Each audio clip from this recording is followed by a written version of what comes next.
ئەمە دوای ساڵی 1953 بەڕاستی لێکۆڵینەوەی لێدەکرا بۆ لێکۆڵینەوەی پەیوەندی یۆنانی بە زمانی کوردیەوە.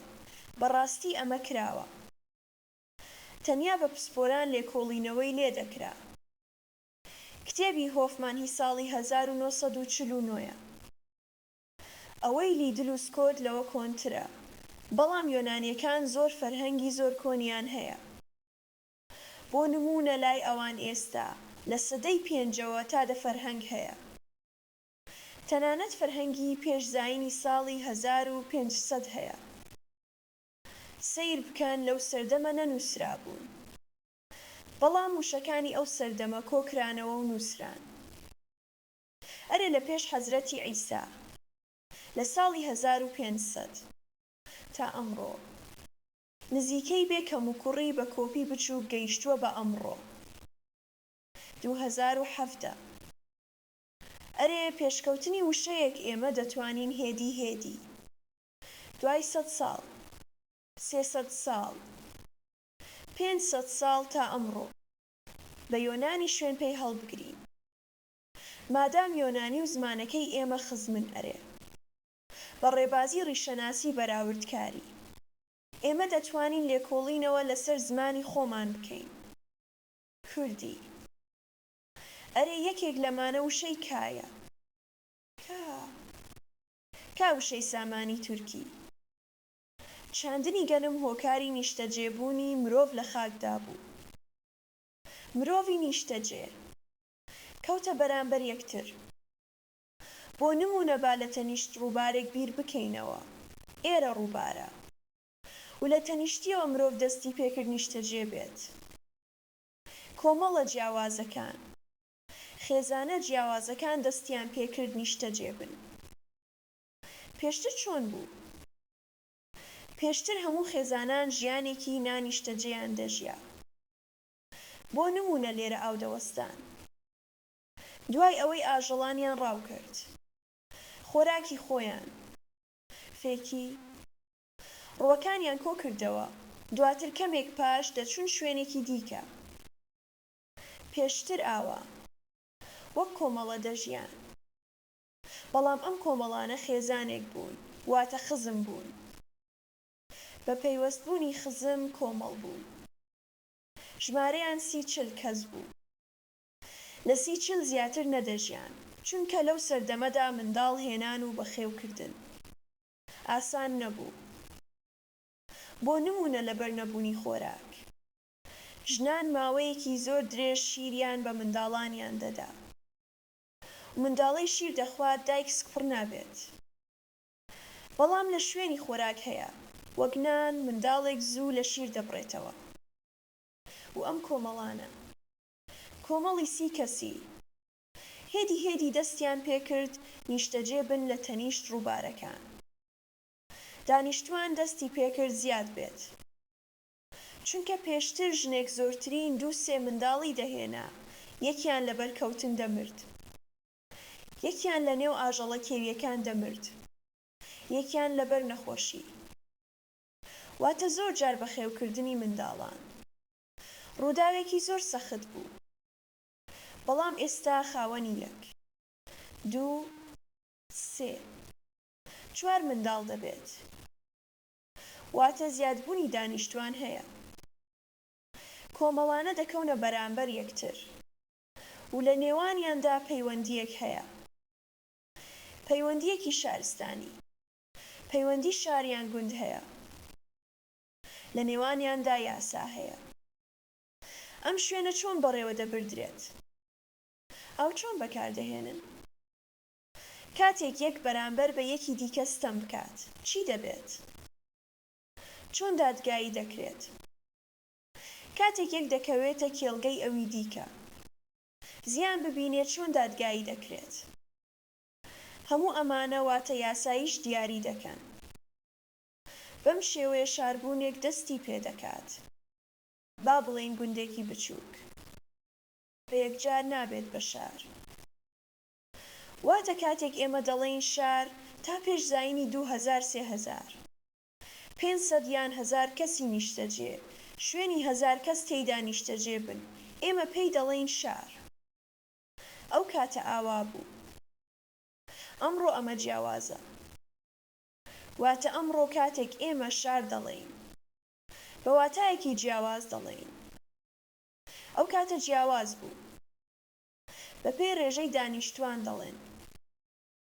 ئێستا ئەم مرۆڤانە لە نێوانی خۆیاندا پێشتر هەر کۆمەڵێک زمانێکی خۆی هەبوو. زۆرترین لەگەڵ چەند کۆمەڵێک پەیوەندیەکی هەبوو، مامەڵەی کچان. بەڵام ئێستا کۆمەڵە جیاوازەکان دەکەونە بەرامبەر یەکتر و زمانێکی هاوبەش دروست دەکەن. هەموو گەنم دەچێنن. هەموو ئاژەڵان بەخێو دەکەن. هەموو هەمان شت دەکەن، کارە ڕۆژانەکان هەمانن. ئەرێ زمانێکی هاوبەش دروست دەکات. ئەرێ زمانی کوردی زمانی سەردەمی نیۆلیتیکە، سەردەمی نیشتەجێبوون لە خاک، سەردەمی چاندنی گەنم، سەردەمی کێڵگەکردنی ئاژەڵان، زمانی یەکەمی ناوەندە. مرۆڤ گەنم دەچێنێ، دواتر ئاژەڵانیش کێڵگە دەکات.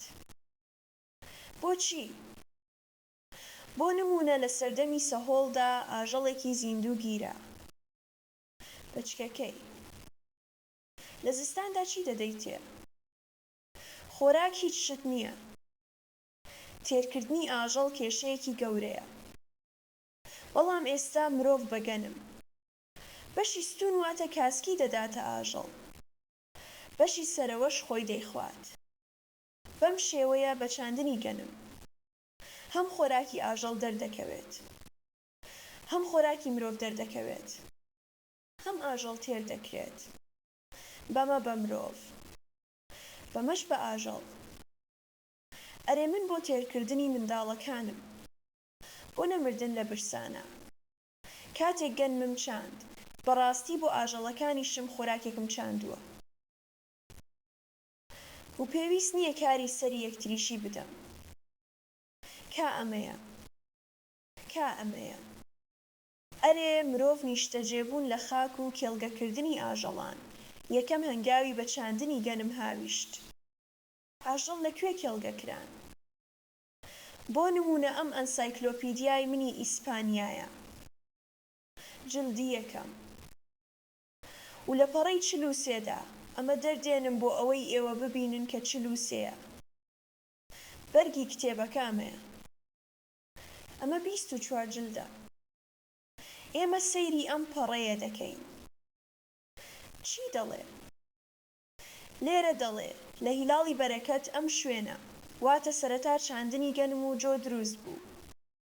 و بۆ یەکەم جار لێرە ئاژەڵان کێڵگەکران. ئاژەڵ کێڵگەکران. واتە تەنیا ئیسپانیانە لە سەرتاسەری کتێبەکانی مێژوو و ئارکیۆلۆجی جیهاندا. ئێوە دەتوانن ئەمانە بدۆزنەوە.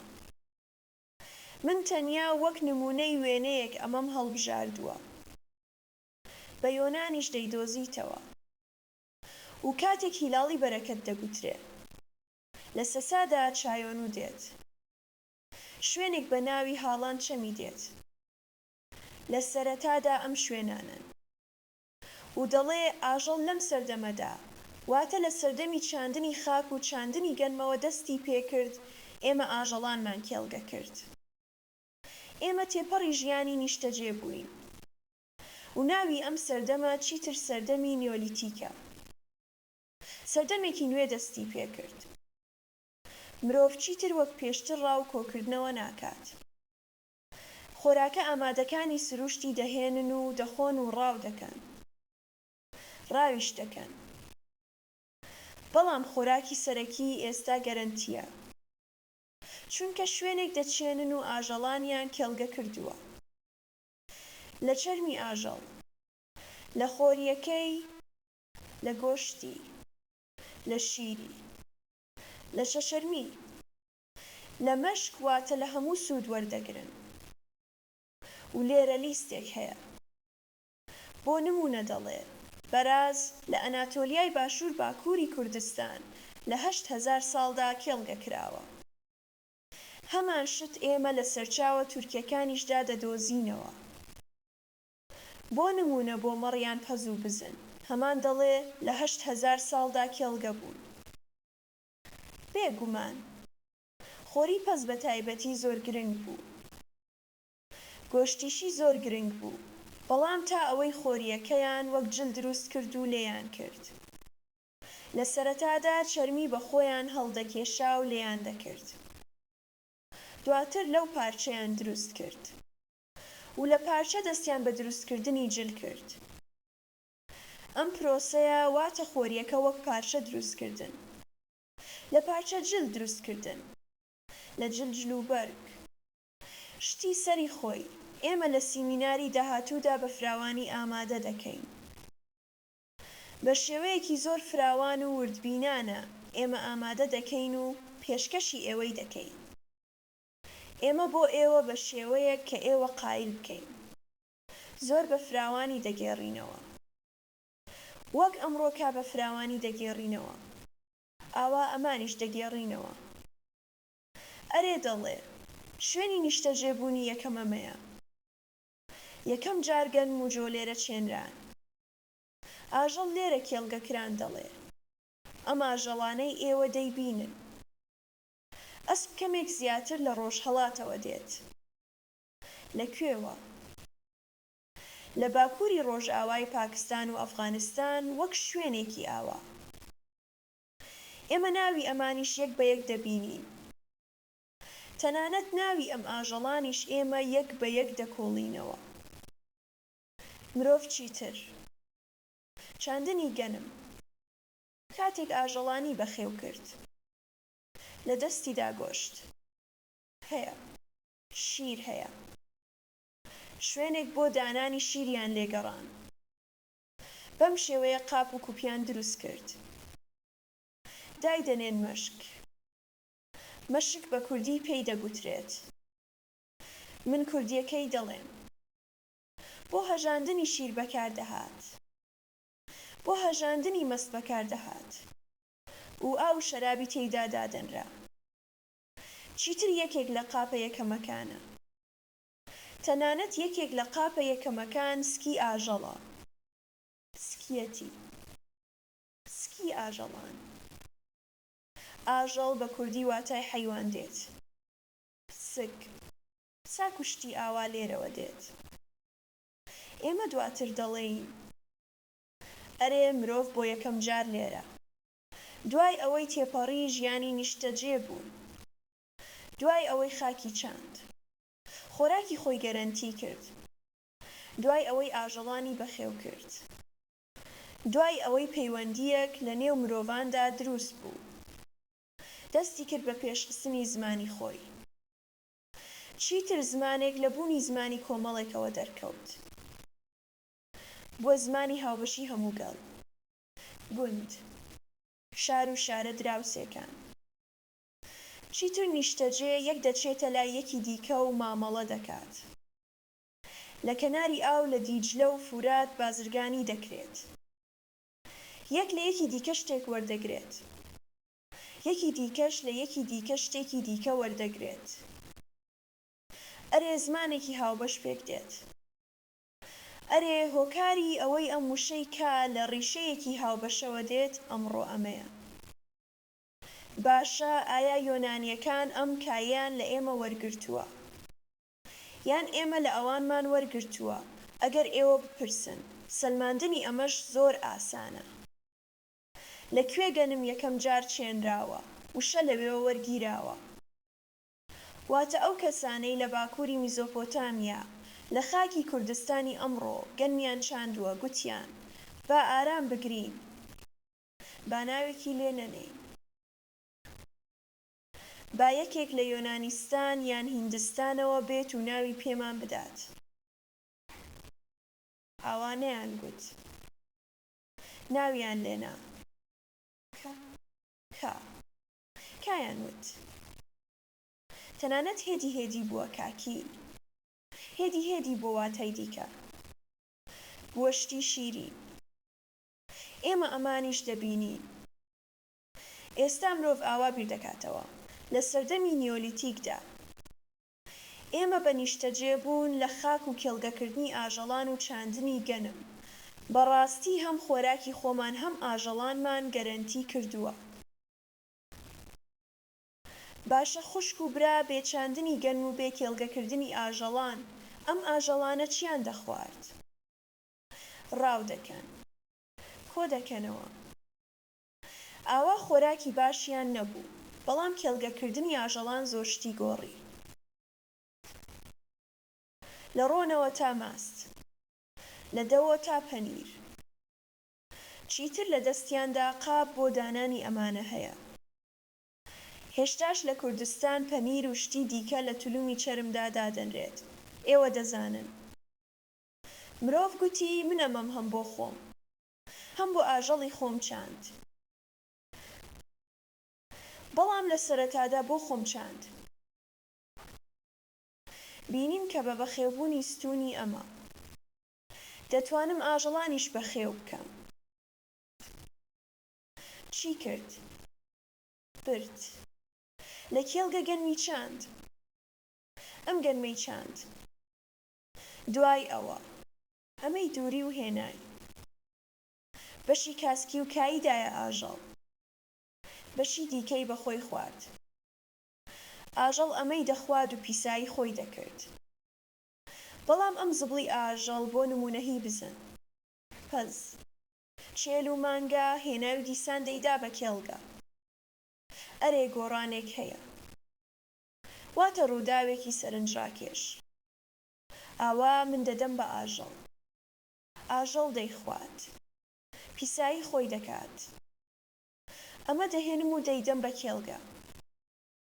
کێڵگە بەرهەمی باشترم دەداتێ. دواتر لە کێڵگەوە دەهێنم. دیسان دەدەم بە ئاژەڵ. ئاژەڵ دیسان دەیخوات. بەشی سەرەوە من دەخۆم. سمبێل. بەشی خوارەوەش دەدەم بە ئاژەڵ. دیسان پیسایی خۆی دەکات. پیسایی دەبێت واتە کاین. و من ئەم پیسایی ئاژەڵە دیسان دەیبەم و دەیدەم بە کێڵگە. ئەرێ سەیر بکەن گۆڕانێک هەیە. واتە شتێک هەیە. زۆر ئاسان. شتێکی سەرنجڕاکێش. واتە مرۆڤ. خۆراکی خۆی، خۆراکی ئاژەڵان گەرەنتی کردووە. ڕووداوێکی ئاوا هەیە. باشە مرۆڤ دەکەونە بەرامبەر یەکتر. چیتر کادین، کالەم، کارفی. ئەم وشانە کامە. ئیتر دەکەونە ناو ژیانی ڕۆژانە. ئەرێ گرنگی کای ئەو سەردەمە چییە؟ ئاژەڵیان بۆ نمونە کێڵگە کردووە. با بڵێین. کەریشیان کێڵگە کردووە. ئەسپیشیان کێڵگە کردووە. گایشیان کێڵگە کردووە. ئەمانە وەک ئاژەڵی بارگر. بەکار دەهێنن. کا لێرە چییە؟ کا لێرە. گا، کەر. ئەمڕۆ کاری عەرەبانە. دەکەن. بار دەبەن. خاک. دەکۆڵنەوە. بەگا خاک دەکۆڵنەوە. و لەو خاکی کۆڵراو ڕووەکی دەرکەوتوو واتە گەنم.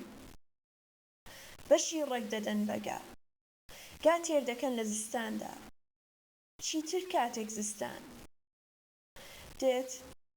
ئاخ ئاژەڵەکانم لە برسانە دەمرن. هیچ کێشە نییە. ئەرێ بە کۆڵانەوەی کێڵگە. لەلایەن گاوە. بۆ زستان خۆراک دەردەکەوێت. خۆراکی گا بەخۆی. بەڵام هەموو ئەمانە. با بڵێین بۆ گا چیتر؟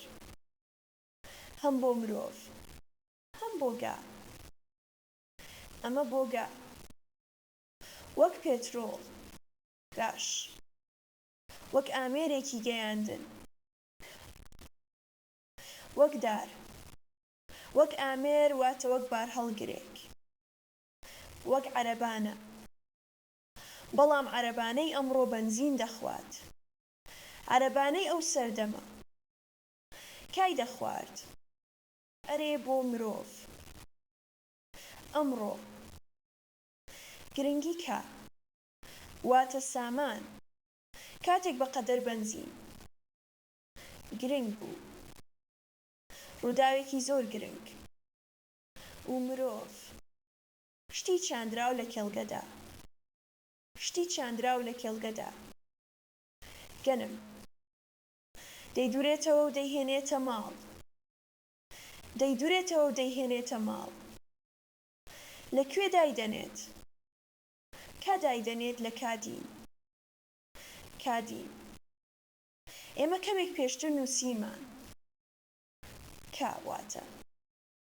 کاواتای سامان دێت کادین شوێنی سامانی تێدا دادەنرێت شوێنی کایی تێدا دادەنرێت باشە ئەم کایان چۆن دەهێنا ڕایان دەکێشا کا بۆ نمونە دایدەنا لەسەر چەرمێک ڕایان دەکێشا کاش دەیکرد کاش کردواتە ڕاکێشان واتای کشانەوە دێت ئێمە گوتمان دایدەنا لە کادین بۆ دانانی کادین کێشاندن ڕاکێشانیان هێنانیان و دانانیان لە شوێنێک پێویستە بۆ نمونە خەرمان لێرەیە و ئەمەش کادینە کاتێک ئەمە ڕاکێشرا و هێنرا لە زەویدا دادەکەوێ و لە کۆتاییدا زۆر سامان لە زەویدا دادەکەوێ واتە لە خەرمانەوە تا کادین ئێمە دەتوانین سامانی ڕزی و ببینین و بە ئاسانی کادین بدۆزینەوە چونکە زۆر دادەکەوت وەک ئەمڕۆ قاپی خۆش چواڵی خۆش نەبوون بەڕاکێشان دەبرد بۆ نمونە لەسەر پۆست واتە لەسەر چەرم ڕایان دەکێشا و دەیان برد کاش دەیکرد ڕاکێشان دیارە بە کوردی کاش کرد ڕاکێشان یەکن کێشاندن ئێستا دەڵێن ئێستا ئەمەیان ڕادەکێشا دەیان هێنا و دایدەنا لە کادین شوێنی کای ڕزی و بەپێی خاک سپی بوو ئاوا پارچە پارچە پارچە دادەکەوت و کاتێک سەری خۆیان لە زەوی بەرز کردەوە بینیان هەمان شت هەیە سپی وەک کای ڕزی و وەک کای ڕاکێشرا و یەک ڕێگە ئەستێرەکانی ئاسمان زۆر وەک کا زۆر کۆمەڵە ئەستێرە هەیە پێیان گوتن کاکێشان بە کوردی واتە ڕێگای کاواتای دێت بە یۆنانیش گالاکسی چییە؟ وەک شیری ڕزی و ڕەنگێکی ئاواسپی بزر هەیە سەیر بکەن یۆنانیەکان گوتیان شیری ڕزی و بۆ نمونە شیری دایکیش دەبێت شیری ئاژەڵیش دەبێت ئێمەشەمە بە کاناویان لێناوە شوێنی ئەوەی کایی تێدا دادەنرێت ئێمە پێی گوتمان کادین بەڵام ئەوەی لە ئاسمانیشمان کاکێشان گوتی کاکێشان کاتێک ئێمە ئاوا سەیری ئاسمان دەکەین ئێمە دەبینین میلیۆنان ئەستێرە وەک کا بەڵام لە نێو ئەماندا یەکێک زۆر دەبریسکێتەوە ئێمە پێی چی دەڵێین دەزانن کادس بۆچی ئەو سەردەمە دزی کا هەبوو ئەمڕۆ بۆ پێترۆڵ شەڕ هەیە ئەو سەردەمە بۆ کاپێک دادان هەبوو یەکێک بۆ ئەوەی ئاژەڵەکانی نەمرن کا یەکی دیکەی دەدزی ئەموشە بە یۆنانی هەیە بە یۆنانی کۆنووشەیەکی ئاوا هەیە دزی کا ئێستا مادام وشەیەک وەک دزی بانگ هەیە کەواتە ئەگەر وشەیەک وەک دزی کا هەیە کەواتە ئەوانەی کایان دەدزی هەبوون باشە ئەم دزی کایانە چیان دەکرد کاتێک خاوەنەکە دەهات لە نێو کادا خۆیان دەشاردەوە کاتێک خاوەن دەهات دوور دەکەوتن سەری خۆیان لە پێشدا دەردەهێنا بەم شێوەیە لە نێو کادا سەرێکی ڕەشی ڕەش لەبەر ئەویش لە نێو هەستێرەکان ئەوەی زۆرتری دەبریسکێتەوە پێی دەگوترێت کادز. دواتر ناوێکی دیکەش پێی درا، بەڵام دەرکەوتنی ئاوایە. بەڵێ هێدی زمانێک پێک دێت، بەڵام ئەم کاکێشان بەڵێ کە کا بە کوردیە تەکیدا کا و لە میزۆپۆتامیاوە دەرکەوتووە، لە خاکی کوردستانی ئەمڕۆ دەرکەوتووە. ئەمەی هەموو ئارکیۆلۆگ، هەموو مێژوونووس پشت ڕاست دەکەن. ئارکیۆلۆگێکی جیهان کە بڵێ گەنم لە خاکی کوردستانی ئەمڕۆ پێشتر لە شوێنێکی دیکە چێنراوە نییە. ئەرێ ئەمە پشت ڕاستە، چونکە دیاریکراون هەن. ئەم کێشان تەنیا ئەگەر سەیری فەرهەنگێک بکەی، بۆ نمونە کتێبی نیشانیان دەنووسێ فارسیە، ئەرێ ئەمە بووە بە فارسی، نەبووە بە کوردی. ئاوایە یان ئەو کەسانەی کلتوری کوردی بە کوردانەوە گرێ نییە. بەڵێ هەمان ئەمەیە. ئەم کەش چییە؟ کەش بە کوردی لە پێکهاتەی فۆنیتیکی کرمانجی ئێمە دەزانین کە ک ش هەم دەبێتە خ شیش و هەم خ ژیش. ئاوایە یان خ ز، چونکە ز و ژ وەک یەکن. شیش هەمانە. بۆ نمونە جاروبار شخوا منیش دەزانم. شخوا سیر بکەن. ش گۆڕان هەیە. ها ک گۆڕان هەیە. چۆن؟ با ئاوا بڵێین. بۆ نمونە ئەم کش بە کوردی بە سێ شێوە دەبینرێت. یەکەم کش چییە؟ ڕاکێشان یان کشاندن؟ ڕاکێشان.